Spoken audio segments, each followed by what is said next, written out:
తీసుకెళ్ళి మీరే వెళ్ళి వాళ్ళని ఫిలప్ చేసి మరలా 50 ఫారం లెక్కన రోజుకి ఇచ్చేటువంటిది ఉందో అది ఎన్నికల కమిషన్ ఇచ్చినటువంటి నియమ నిబంధనలో ఒక భాగం.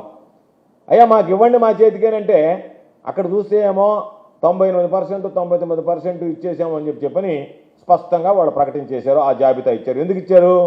దాని మీద ఏమో ఆన్లైన్ అయ్యేటువంటి అవకాశం లేదు కదా. కాబట్టి ఎవరికి ఇచ్చామనే దానికి ఆధారాలు లేవు కదా. మేము ఇచ్చేసాం అయిపోయింది అని చెప్పానని దానికి ఏమి ఎక్కడా కూడా వాళ్ళు ఇచ్చినట్టుగా ఆ జాబితా మీద మా వాళ్ళ సంతకం పెట్టలే, మా వాళ్ళ సమక్షంలో ఏమి ఇవ్వలే. ఈరోజు మరలా మీరు డిజిటలైజేషన్ చేసేటప్పుడు ఆ లిస్టులకు సంబంధించి తీసేసేదానికి రేపటి రోజు మీరంతా రంగం సిద్ధం చేసుకొని ఒక పథకం ప్రకారం ముందస్తు పథకం ప్లాన్ ప్రకారం మీరు వైఎస్ఆర్ కాంగ్రెస్ పార్టీ ఓట్లు తీసేయాలనేటువంటి ఆలోచన చేస్తున్నారు. ఇది జిల్లాలో జరుగుతుంది, రాష్ట్రంలో జరుగుతుంది.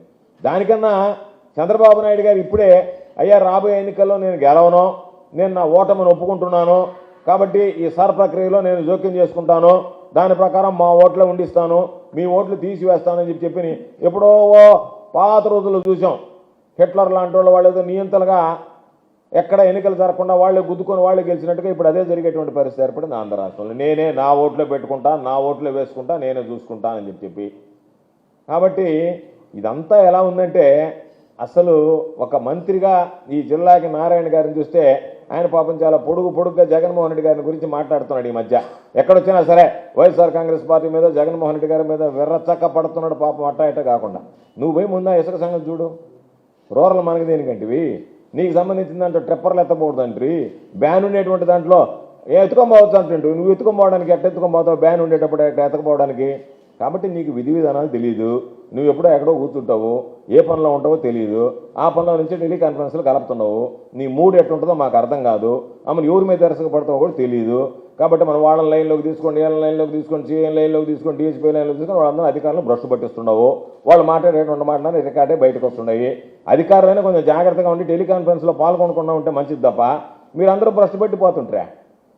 మీకేమన్నా మామూలుగా కమిషనర్ లైన్లోకి తీసుకోమంటుండే, కమిషనర్ లైన్లోకి వచ్చా, ఐటీడీపీ బ్రహ్మాండం అని చెప్పా, ఆయన వీళ్ళందరూ లైన్లో ఉండే తెలియపోయా, నీకు సంబంధించినటువంటి వాడు రికార్డ్ చేసి మీడియాకు వదులుతూ ఉండే. అయినా నీ వ్యవహారంలో ఏదన్నా మార్పు ఉందా అంటే మార్పు రాకపోయా. ఇంతకన్నా అసహ్యమైనటువంటి పనులు ఏముంటాయి చెప్పండి? జిల్లాలో ఎవరన్నా మామూలుగా సీరియస్గా తీసుకునేటువంటి పరిస్థితి ఉందా? ఇది ఏదైనా నవ్వుకునేటువంటి పరిస్థితి, తొకలకు చేష్టాలు తప్ప ఎక్కడన్నా సీరియస్గా తీసుకునేటువంటి పరిస్థితి ఉంది. మేము ఏదైనా అడిగితే ఒక 3-4 రావడంలో పెట్టి మమ్మల్ని తిట్టిస్తారు. ఇది తప్ప ఇంకేమన్నా పని ఉందా? లేదు కదా. కాబట్టి నేను మీకు చెప్పేది ఏంటంటే రాజ్యాంగం సంబంధించినటువంటి ఏది ఎన్నికల ప్రక్రియ ఉందో అది అపహాస్యం పాలవుతుంటే అపహాస్యం పాలు కాకుండా మీరు అందరూ కాపాడండి అని చెప్పి మేము చెప్తే దాని మీద ఈరోజు ఆధారాలన్నీ ఉన్నాయి. చంద్రశేఖర్ రెడ్డి గారు మీకు ఆధారాలన్నీ కూడా వేసి చూపిస్తాడు.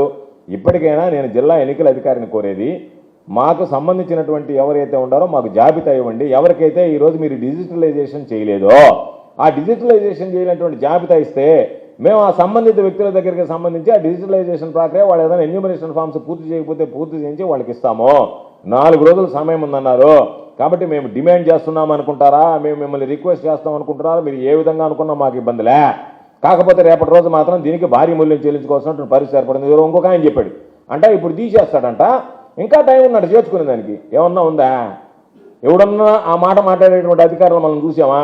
ఇప్పుడేమో ఓటు తీసేస్తారంట, మళ్ళీ అవకాశం ఇస్తారంట. ఉన్న ఓటు తీసేసి మళ్ళీ అవకాశం ఇచ్చింది. కొండనాలికి ముందేస్తే ఉన్ననాలికి ఊడిపోయినట్టుగా ఇప్పుడు ఎన్నికల ప్రక్రియలో ఓటు తీయడం ఏంది, మళ్ళీ మేము వచ్చి ఓటు అడగడం ఏంది? ఏమన్నా అర్థం ఉండేటువంటిదే? అసలు మీరు మాట్లాడేటువంటి మాటలు, మీరు వ్యవహార శైలి, మీరు చేసేటువంటి ఈ ప్రక్రియ అంతా అపహాస్యం పాలవుతుంది.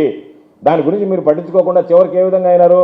మానేటి బిఆర్ అంబేద్కర్ గారు రాసినటువంటి రాజ్యాంగ స్ఫూర్తికి భిన్నంగా ప్రజలకు సంబంధించినటువంటి ప్రాథమికమైనటువంటి హక్కు, ఓటు హక్కును కూడా మీరు వాళ్ళ ఓటు హక్కు వినియోగించుకునేటువంటి అవకాశం లేకుండా నియంత్రిత పోకడల్లోకి మీరు వెళ్తూ ఉంటే, దానికి జిల్లా అధికార యంత్రాంగం కొమ్ము కాస్తూ ఉంటే ఇంతకన్నా దౌర్భాగ్యమైనటువంటి పరిస్థితులు లేవు.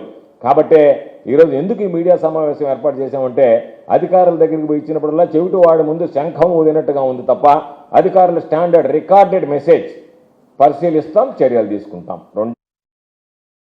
మరిన్ని అప్డేట్స్ కోసం ఛానల్ ను సబ్స్క్రైబ్ చేయండి. నోటిఫికేషన్స్ కోసం బెల్ ఐకాన్ పై క్లిక్ చేయండి.